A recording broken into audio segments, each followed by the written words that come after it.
Hello viewers, আপনাদের সকলকে সুস্বাগতম আজকের এপিসোডটি দেখার জন্য। এই মুহূর্তে আমি আছি ঢাকা সিংহের মহাসড়কের পাশে দারুচিনির রেস্টুরেন্টে।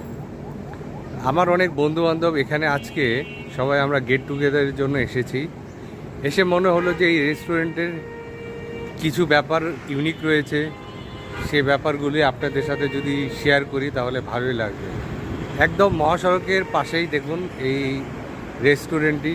এখানে একটা বিস্তীর্ণ খেলার জায়গা রয়েছে, যেখানে চাইল্ডরা কেউ আসলে মোটামুটি ভালো একটা পিকনিকের মতন আয়োজন করা যাবে। রেস্টুরেন্টের যে সেকেন্ড ফ্লোর, এখানে ওপেন এয়ার একটা সিটিং অ্যারেঞ্জমেন্ট রয়েছে। এখানে সবচেয়ে বড় বিষয় হচ্ছে এখানে প্রচুর বাতাস।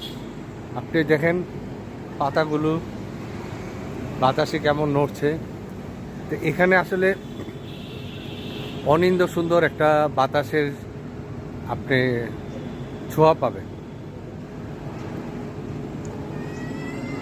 ভিউয়ার্স, এখানকার প্রকৃতিতে যে সবুজের ছোঁয়া দেখতে পাচ্ছেন, এবং এর সাথে এখানকার রেস্টুরেন্টের ভিতরে যে প্রাকৃতিক বাতাসের যে ছোঁয়া, সেই ছোঁয়ায় আপনার এইখানকার ট্যুরকে অনেক রূপে বৃদ্ধি করবে।